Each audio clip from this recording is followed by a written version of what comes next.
KNA လို့အမည်ပြောင်းလိုက်တဲ့ကရင်အမျိုးသားတပ်မတော်ကရင် National Army ဆိုတဲ့ BGF ကနေ KNA ပြောင်းလဲလိုက်တဲ့ကရင်တပ်ဖွဲ့ကြီးကိုစစ်တပ်ကမြောက်ဝတီကိုခြေမချနဲ့မောင်းထုတ်ခံရတဲ့ကရင်တပ်ဖွဲ့ကြီးအခြေအနေကရင်ဖြစ်ပြီးကရင်ပြည်နယ်ထဲမှာမနေရဘူးစစ်တပ်ကမောင်းထုတ်တယ်ဆိုတော့ကရင်လူမျိုးတွေရဲ့ဇာတိပုံညဂုံမာနနဲ့စစ်တပ်ကိုတိုက်မလားအားလုံးပဲမင်္ဂလာပါအမှန်မျိုးဝပေါ်မှာကြိုဆိုလိုက်ပါတယ်နေ့စဉ်တော်ရဲ့တဲ့တဲ့ကိုနားဆင်လိုက်ဖို့ subscribe လေးလုပ်ထားပေးကြပါဦးဗျတိုက်ရင်နဲ့စစ်တပ်က18နေရာဘုံကျင်းမယ်ဆိုတဲ့စာထွက်လာတယ်ဒီအကြောင်းရှိတယ်လို့ဒီကနေ့ဇန်နဝါရီ23 2026လူမဲ့ကြော်ညာခင်ပိုင်းတင်ဆက်မှုမှာမြောက်ဝတီစစ်ဖြစ်မလားဆိုတဲ့အကြောင်းကြောက်ဖြူနဲ့ရေမိုင်2မိုင်အကွာကိုရောက်လာပြီဆိုတဲ့အာရခတပ်တော်အေးရဲ့အောင်ပွဲတဲ့ကပ္ပဇာ16အနီးတို့ကြောက်ဖြူကပ္ပဇာ16စစ်မျက်နှာတွေတပြိုင်နက်ဖွင့်ပြီးဟန်ချက်ညီလက်တစ်ပြက်တိုက်ပွဲဝင်နေတဲ့အာရခတပ်တော်ရဲ့ခြေတန်းလုံးလုံးအောင်ပွဲတဲ့များအပြင်ကျွန်တော်တို့တော်လိုင်းသတင်းများကိုသုံးသပ်ချမယ်ဟောနော်ထိုင်းနိုင်ငံရဲ့အခြေအနေနောက်တစ်ခုကဒီဒါတို့တိုင်းတို့ပြည်တို့ဗမာပြည်ဆိုပြီးတက်တော့မှတင်နေကြတဲ့ကိုမျိုးချစ်မမျိုးချစ်တို့အကြောင်းလဲပြောပြချင်သေးတယ်ဟုတ်ပြီအဲ့တော့ဒီကနေ့ကြောက်ဖြူကိစ္စဆရအောင်ကြောက်ဖြူမှာတညဝတီရေးတဲ့ဌာနချုပ်32ရဲကင်းsorry 32ရဲတက်ရင်နေရာတွေကိုအာရခတပ်တော်ကပြင်းပြင်းထန်ထန်ထိုးစစ်ဆင်နေတယ်ပြင်းပြင်းထန်ထန်ထိုးစစ်ဆင်မှုနဲ့အလျောက်တရုတ်ရဲ့လုံခြုံရေးတပ်ဖွဲ့တွေယာနဲ့ချီပြီးတော့လည်းရောက်နေတယ်ဒါမဲ့အာရခတပ်တော်အေးဟာတညဝတီရေတဲ့ဌာနချုပ်ကာကင်းမှန်သမျှကိုတစတိတ်ယူလာပြီးတညဝတီရေတဲ့ဌာနချုပ်ရဲ့ရေမိုင်2မိုင်အကွာထိရောက်ရှိလာနေပါပြီအာရခတပ်တော်အေးဟာကြောက်ဖြူနဲ့စစ်တွေကိုဒီလာပိုင်းတွေမှာသိမ်းလိမ့်မယ်လို့ကျွန်တော်ရှုံ့ချတယ်ဒီလိုပဲကပ္ပစာတွေကိုစစ်မျက်နှာဖွင့်ထားတဲ့အာရခတပ်တော်အေးကပ္ပစာ16နားဒီ2မိုင်ရောက်လိုက်တိုက်လိုက်ပြန်ထွက်သွားလိုက်3မိုင်ကွာကတိုက်လိုက်လက်တစ်ပြက်ပြောင်ကြားချီမုံကြီးတိုက်ပွဲပုံတရံနဲ့ရန်သူကိုနိညအိတ်ဆက်ခွင့်တော့အနာမပေးပဲချွေစစ်တံတောက်ကြားချီမုံကြီးတံနဲ့ဝင်ရောက်တိုက်ခိုက်ချီမုံလိုက်တာကပ္ပစာ16ရဲ့2မိုင်အကွာရောက်ရှိနေပါအဲ့တော့ကိုလူမြတ်ကျော်ကြီးသူတို့ကဘာလုပ်မှလဲသိမ်းမှာကပ္ပစာ16ကိုသိမ်းမှာကြောက်ဖြူကိုသိမ်းမှာစစ်တွေကိုသိမ်းမှာအာရခတပ်တော်ရဲ့အာရခအိမ်မက်ပဲလားအာရခလန်းစင်ပဲတစ်ဖက်မှာရိုဟင်ဂျာအရေးနဲ့ဖိအားပေးပြီးရခိုင်အာရခအိမ်မက်တွေကိုရိုက်ချိုးဖို့နီလန်းပေါင်းစုံနဲ့ကြိုးစားနေတာတွေလည်းတွေ့ရတယ်လို့တစ်ဖက်မှာလည်းအာရခတပ်တော်အေးဟာတလန်းချင်းစီရေးနိုင်ငံရေးအုပ်ချုပ်ရေးဒေသတွင်းနိုင်ငံများနဲ့ဆက်ဆံရေးဒါတွေကိုတပြိုင်နက်ဒီစောင့်နေနိုင်မှုကိုကြည်ချင်းအားဖြင့်ကညံ့တော့မဟုတ်ဘူးနောက်တစ်ခုကအနောက်ပိုင်းတိုင်းစစ်ဌာနချုပ်တစ်ခုလုံးကိုသိမ်းပိုက်ထားတယ်နာခ9ဆိုတဲ့ဗိုလ်ချုပ်အဆင့်ရှိတဲ့သူရင်ထွန်းတို့ဦးစီးတဲ့တပ်တွေကိုအပိတိုင်ရိုက်ချိုးတိုင်းနာတဲ့အာရခတပ်တော်အေးကိုစစ်မြေပြင်မှာဖက်စစ်တဲ့တပ်သားတွေဟာအတန်ကြားတာနဲ့တုံ့လောက်ခြောက်ချရပါတယ်မယုံမရှိပါနဲ့စစ်သားတွေမဟာလာဖက်စစ်တပ်ဘက်ကစစ်သားတွေကိုမေးကြည့်လိုက်ပါတုံ့လောက်ခြောက်ချရပါတယ်အာရခတပ်တော်အေးရဲ့ဗဒောင်းနိုင်ကန်ပြူဟာဘတ်တွေမှာဆိုရင်ဖက်စစ်တပ်တွေအတုံးယုံတေလုံးလို့စစ်ကူပို့မလောက်ဖြစ်တဲ့အပြင်ကိုရခိုင်စစ်မြေပြင်စစ်မျက်နှာကိုမသွားရဲလို့ထွက်ပြေးကြတဲ့သူတွေဒုနဲ့ဒေးရှိနေတယ်လို့AR တိုင်းစစ်မျက်နှာဖြစ်တဲ့လီမျက်နှာတာပေါင်းတကြော အဲ့တော့အကတ်တော်အေးရာသူ့ရဲ့စစ်မျက်နှာတွေအားလုံးကိုနိုင်နှင်းစွာထိန်းချုပ်စီမံကိုကဲနေတယ်လို့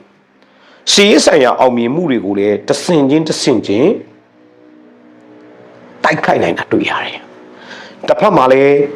ဒေတာရင်းရဲ့စာဝတ်နေရေးအုပ်ချုပ်ရေးလူမှုတဟဇာတာမိဖြစ်စေရေးပေါ့ဗျာအစ္စလာမ်နဲ့ရခိုင်ကြီးဖြစ်စေရေးနဲ့တကွာပေါ့ရခိုင်ပြည်သူတရလုံးကိုလည်းအောင်ပွဲကိုလက်ထဲထည့်ထားပြီးတော့ဒီအချိန်မှာမင်းတို့တီးခံကြဆိုရဲသူတို့ဘူချုပ်အတန်ပဲထွက်ပါတယ်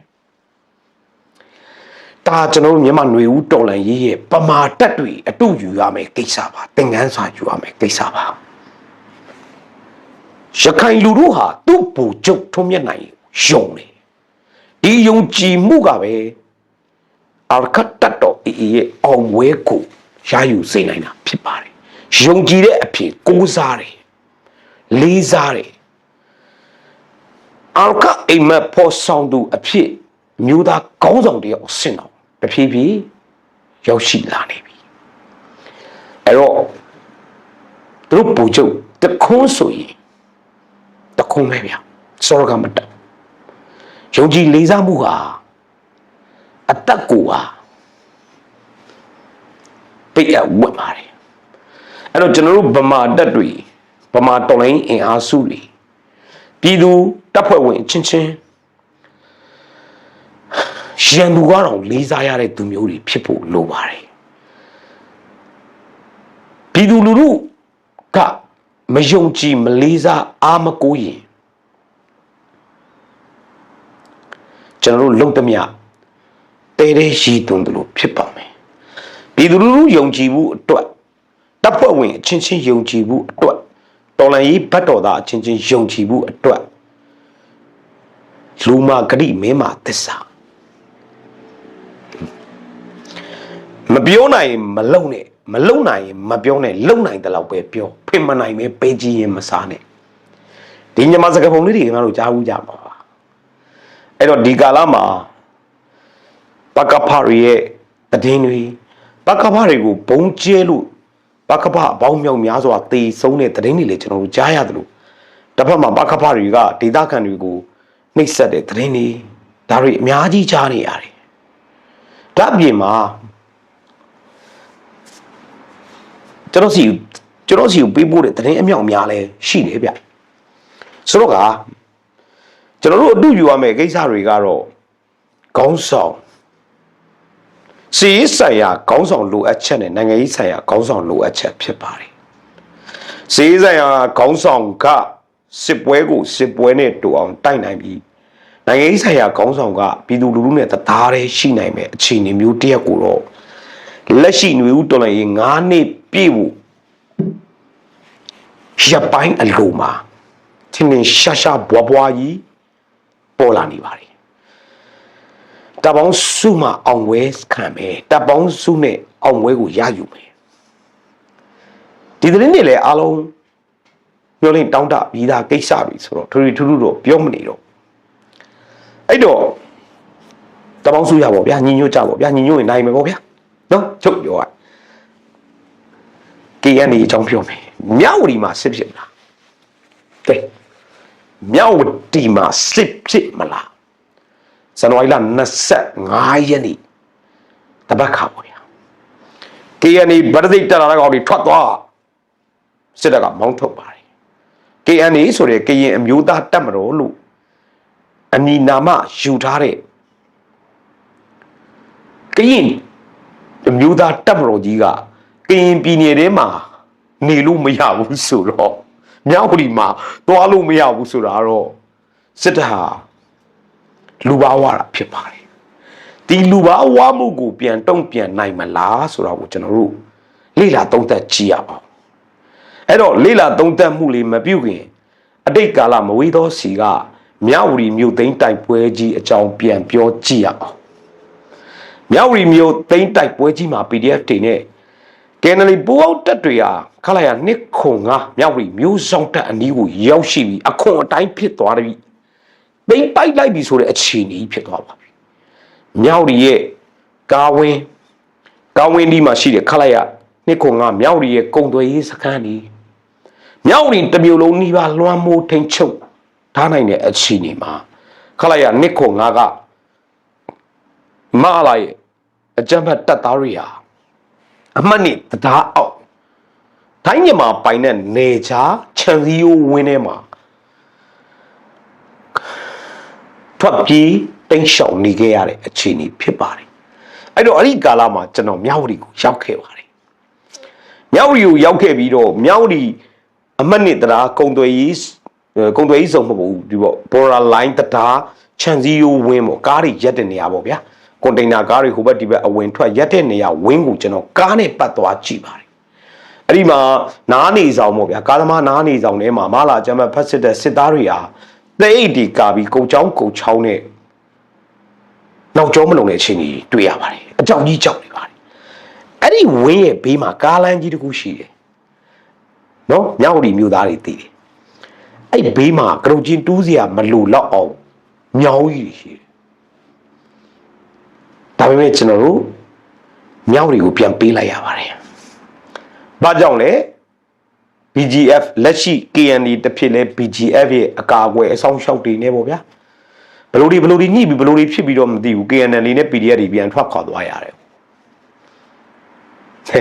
အခုတော့သူတို့မောင်းထုတ်ခံရပြီ။ BGF မှဒီ KND ပြောင်းလဲတဲ့သူတွေမောင်းထုတ်ခံရပြီ။ဘယ်နဲ့ဖြစ်ကြမယ်လို့ထင်ပါလဲ။မြောက်ရီမြို့ပေါ်မှာ BGFမှပြောင်းလဲတဲ့ KND စောချစ်တူတို့ဘာလဲဘူတင်ဦးလားဘူတင်ဝင်းတို့ခိုင်မောင်ရွှေလားသူတို့တွေဟာကြီးမားတဲ့လုပ်ငန်းကြီးတွေရှိပါတယ်လက်စစ်မီးပေးတဲ့လုပ်ငန်းကာစီနိုလုပ်ငန်းစီဆိုင်လုပ်ငန်းမြောက်ထိုင်းနဲ့မြန်မာဟိုဘက်ကန်ဒီဘက်ကန်ကူးတဲ့ဂိတ်တွေကားတွေအကုန်လုပ်ငန်းကြီးမားခြံနဲ့ဝင်းနဲ့မှန်သမျှ BGF နဲ့ KND ပိုင်တာပါမြေုံဆိုတော့ကြည့်လိုက်ပါမြောက်ရီမြို့ဟာလက်တဆုပ်ဒီလက်တကွေ့စာပဲရှိမြောက်ရီကအာရှလမ်းမကြီးရှိမယ်အာရှလမ်းနဲ့လမ်းပြိုင်ဘိုးဂျုံလမ်းရှိမယ်ဘိုးဂျုံလမ်းကနေကျွန်တော်တို့ဘိုးဂျုံလမ်းအတက်ကိုမရောက်ခင်ပေါ့ဗျာနော်ကျွန်တော်ဒီဘက်ရွှေကုတ်ကူဘက်ကိုကြည့်မယ်ဆိုရင်တန်တရာကဆင်းလာမယ်ရေဘူးမီးပွိုင်ကိုရောက်မယ်ဟိုဘက်ကိုထွက်သွားရင်ရေဘူးတရားကိုသွားဟိုဘက်ကိုဆက်သွားရင်ထီကောထော်ရွှေကုတ်ကူ15မိနစ်ပဲကြာတယ်နော်အဲ့ဒီကနေပြီးတော့ကျွန်တော်တို့အာရှလမ်းတိုင်းတက်သွားရင်ကျွန်တော်တို့2ခွန်5ထိုင်းနိုင်ငံအမှတ်1တရားကနေတဲတဲ့ကြီးသွားပြီးဘယ်ဘက်ကို꿰ပြီးတော့ကော့ကရိတ်ဘက်ကိုဆင်းမယ်ဆိုရင်ခလိုက်ရ2ခွန်5ကားဝင်မြောက်ရီကုံသွေးကြီးဆုံးအရှိသွားရင်တင်ငန်းကြီးနောင်အရှိထက်သွားရင်ကော့ကရိတ်ဖတ်အံပေါ့ဗျာအဲ့တော့ဒီကနေ့တက်မနှစ်ရဲ့တက်မမူရဲ့ KNA ကိုမောင်းထုတ်တဲ့ခွေးမောင်းသလိုမောင်းထုတ်ခံရတဲ့အခြေအနေအောက်မှာ KNA ဟာသူ့ရဲ့ဂုံတိတ်ခါ BGF မှာပြောင်းလဲလာခြင်းဂုံတိတ်ခါကိုဘယ်လိုအဖတ်ဆက်မလဲဆိုတဲ့ကိစ္စစိတ်ဝင်စားရှိစရာကောင်းလာပါတယ်ပြန်တိုက်မလားဒါမှမဟုတ်မင်းတို့ပြန်တိုက်ရင်နေရာ18နေရာကိုဘုံကျဲမယ်လို့စစ်တပ်ကချင်းချောက်စကားပါတော့မတိုက်ပဲနေကြမလားကရင်နေဖြစ်ပြီဗျာကရင်ပြည်နယ်တွေကဂုံတွေကြီးနေဆက်မြို့မြဝတီကိုတော့မလာရဲရတဲ့ဘဝကတော့အင်မတန်တိမ်ငယ်လုံးတဲ့အခြေအနေအဆက်ကွဲမယ်ပေါ့ဗျာဒီအဆက်နဲ့ဂုံတိတ်ခါအတွက်ကင်းနေရပြန်တိုက်မလားအဲ့ဒီကင်းနေမဖြစ်ခင် BGA ရဲ့ပြဿနာလေးကိုကြည့်မယ်ဆိုရင်လေကြားဖြန့်ကိစ္စတွေနဲ့အိုးတောင်းင်းဖြစ်ပြီးအမေရိကန်ကအထူးတပ်ဖွဲ့တွေတော့ရောက်မလို့ဖြစ်ခဲ့ပြီးတော့ KND ချက်ချင်းပြောင်းတဲ့အချိန်မှာဒီအခြေအနေတွေဖြစ်လာတာပါကင်းပြည်နယ်ရဲ့အခြေအနေကတော့ရှုပ်ထွေးနေပါတယ်ကင်းပြည်နယ်ကမကြခင်မှာစစ်ဖြစ်ရင်ဖြစ်မဖြစ်ရင်စစ်တပ်ရဲ့ကျွန်တပေါက်ဖြစ်ကိုဖြစ်နှစ်ခုပဲရှိပါတယ်ဟိုးကျွန်တော်တို့တောင်ရင်းမြစ်ကမ်းနားမှာဌာနချုပ်ဖွင့်ပြီးဘာမှလုပ်လို့မရပါဘူးစစ်ဖြစ်လာရင်ထိုင်းကိုကူးအဲ့အခြေအနေနဲ့တော့ကင်းပြည်နယ်ကိုကင်းရင်လက်ထဲရောက်အောင်လုပ်ပေးနိုင်လိမ့်မယ်လို့ကျွန်တော်တို့မယူဆပါဘူးကရင်လက်နက်ကင်တပ်ဖွဲ့အားလုံးဟာတော်တော်များများဟာတမ6တမ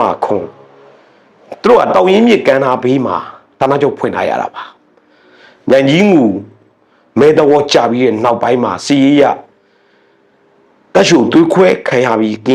ရင်တပ်ဖွဲ့တွေ4ချမ်း5ချမ်းကွဲအခု DKBA နဲ့ PC ကရင်ငြိမ်းချမ်းရေးကောင်စီ PC BGF တို့နဲ့ကစားပြီး KNU ကိုကောင်တာလုပ်ဖို့ကြံစီတဲ့အကြံစီမှာအရင်အတိတ်ကာလကလို့မြဝတီမြို့သိမ်းတိုက်ပွဲကိုဆင်နွှဲရင်မြဝတီမှာစစ်တွေဖြစ်ခဲ့ရင်ဒီကသိမ်းပိုက်နိုင်မလားလူကြီးမင်းတို့ကဘလို့ထင်တယ်လဲဗျသူမနာကြောမှလည်းတိုင်ရတွေနဲ့ဗျအန်တကြိတ်တောက်တစ်ခေါက်ခေါက်တဲ့ PDF တွေရဲ့အတန်ကိုလည်းကြားမိပါရဲ့အကျယ်ချက်ပြီးမပြောတော့ဘူးဒီတပွဲကတော့ကရင်အမျိုးသားတပ်မတော်လို့ကိုခံယူရတဲ့ KNA ရဲ့တွေးရှိလားမရှိလားစစ်တပ်ကတွေးတို့စမ်းတာပေါ့ဗျာဂုံတိတ်ခါနဲ့အသက်ဘယ်လဲမလဲပေါ့ကရင်တမျိုးသားလုံးရဲ့ဂုံတိတ်ခါကရင်အမျိုးသားတပ်မတော်စားရှိရင်တော့ကျုံးနိုင်မယ်ဗျစားမရှိရင်တော့စက်တွေးကြည့်ကြဒါရရှိတယ်ကင်းပြည်နယ်အခြေအနေကလည်းရှုပ်တွေးနေတယ်လို့ရှုပ်တွေးတော့မတော်ရှုပ်တာကင်းရဲ့နေကြမြင်းလေးပေါ့နော်တောင်ရင်မြစ်ကိုဖြတ်ပြီးတိုင်းနိုင်ငံအခြေအနေကလည်းရှုပ်ထွေးနေပါတယ်အဲ့တော့ထိုင်းမှာမြန်မာလုံသားတွေနဲ့ပတ်သက်ပြီးတရားမဝင်တဲ့မြန်မာလုံသားတွေကိုဖမ်းဆီးရေးယူမှုတွေလုပ်နေတာကိုလည်းကျွန်တော်တို့တွေ့ရပါတယ်အဲ့တော့ထိုင်းမှာငွေကြေးတစုံတရာချောင်းပေါ့ဗျာနော်လာရောက်ခိုလုံပြီးတော့နေနိုင်သူတွေအတွက်တော့အထောက်အထားတို့ဘာလို့ပြဿနာမရှိပေမဲ့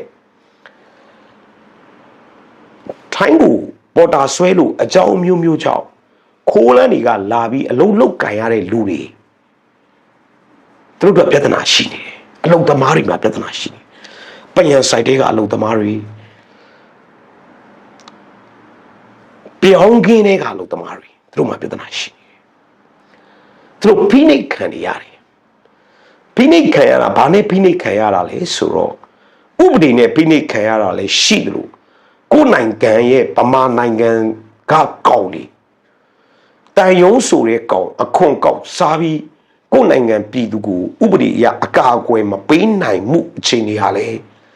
ကျွန်တော်တို့နောက်မှာကျွန်တော်တို့ပဲရှိတဲ့အခြေအနေဖြစ်နေတယ်ဒါကြောင့်မို့သူ့နိုင်ငံသူ့လူမျိုးကသူ့စနစ်နဲ့သူ့ဥပဒေနဲ့သူ့ဘာသာစကားသူ့စာသူ့ယဉ်ကျေးမှုအစရှိတာတွေနဲ့ကျွန်တော်တို့ကိုထိုင်းနိုင်ငံညီမရွှေပြောင်းလူသမားတွေကိုပြောမယ်ဆိုမယ်ဥပဒေအရလုံမယ်ကြိုက်မယ်ဆိုရင်ကျွန်တော်တို့ကဘလို့နီးနဲ့မှပြန်လေတုံ့ပြန်နိုင်ဖို့ခွန်အားကမရှိဘူးကိုယ်နိုင်ငံတန်ယုံဆိုတဲ့ကောင်ကလည်း CI လုံမယ်ပန်းရောင်ကတ်လုံမယ်မျိုးစို့ယုံကလွဲရင်ဘာအကာအကွယ်ကမှမပေးနိုင်အဲ့တော့ထိုင်းမှာရွှေပြောင်းလုံသမားမြန်မာလူမျိုးတွေညီကိုပေါင်နှမတွေ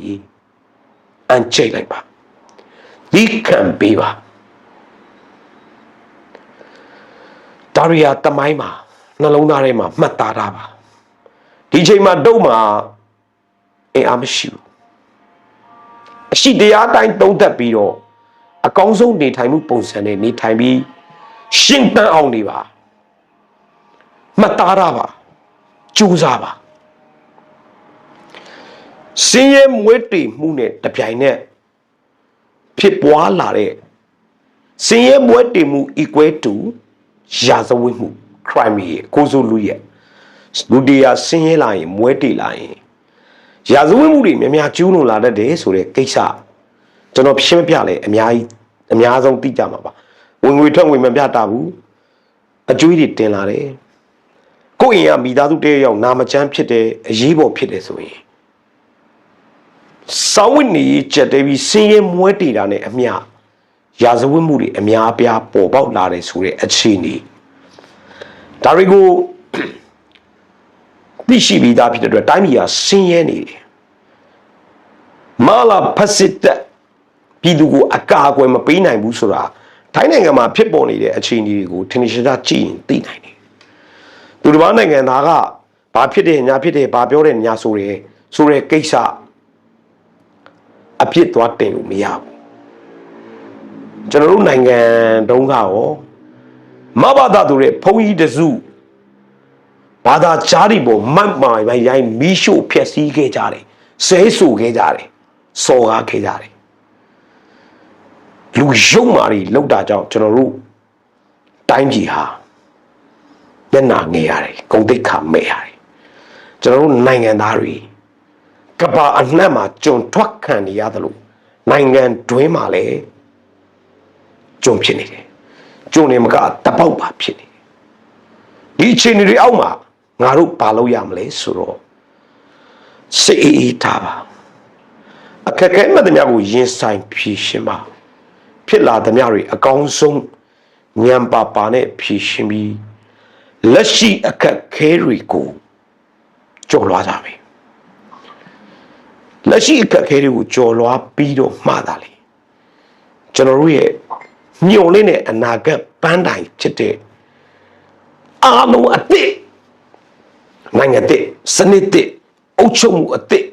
ယဉ်ကျေးမှုအသစ်ဘာသာအသစ်ဆိုတယ်ဘာသာအသစ်ဆိုတာဗုဒ္ဓဘာသာကိုအသစ်ပြောင်းမှာမဟုတ်ဘူးလက်ရှိဗုဒ္ဓဘာသာဘုန်းကြီးတွေကြောင့်ကဘာမှာဂျီနိုဆိုက်ဖြစ်ပြီးဘုန်းကြီးဆိုတာဝိရသူတို့ဘာလို့ပြောတာနော်ကျန်တဲ့တန်ဃာတော်အစစ်မှန်တွေမပါဘူးကဘာလူသက်တရခံရာဇဝိတ်ကောင်ဖြစ်နေတဲ့အခြေအနေတွေဗုဒ္ဓဘာသာဗုဒ္ဓသာသနာလို့ပြောပြီးတော့ဖတ်စစ်စရိုက်နဲ့လုံနေတဲ့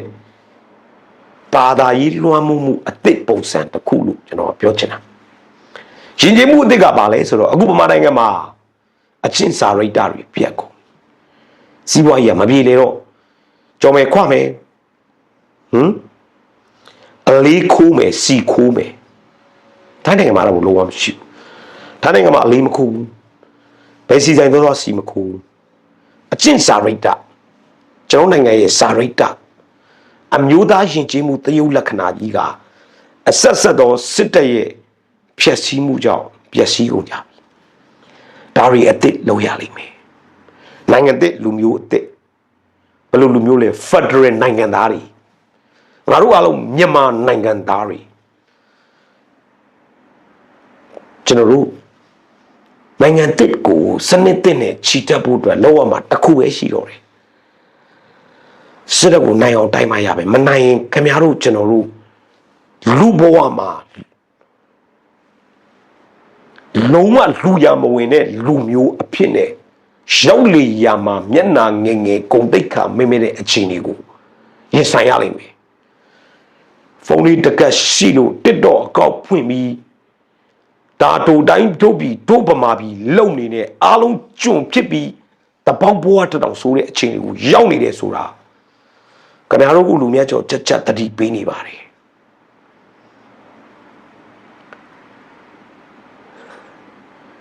အရန်စိတ်မကောင်းွယ်ရာကဖိနှိပ်ခံပြည်သူလူထုတွေဘက်ကရက်တီပါမယ်ဆိုတဲ့တော်လန်ရေးဖြစ်စဉ်ကြီးတစ်ခုလုံးမှာလေပြည်သူလူထုရဲ့ဖိနှိပ်ခံရမှုကိုစာနာနားလည်မယ်တော်လန်ရေးတပ်ဖွဲ့တွေတော်လန်ရေးခေါင်းဆောင်တွေပေါ်ပေါက်လာစီချင်ပါတယ်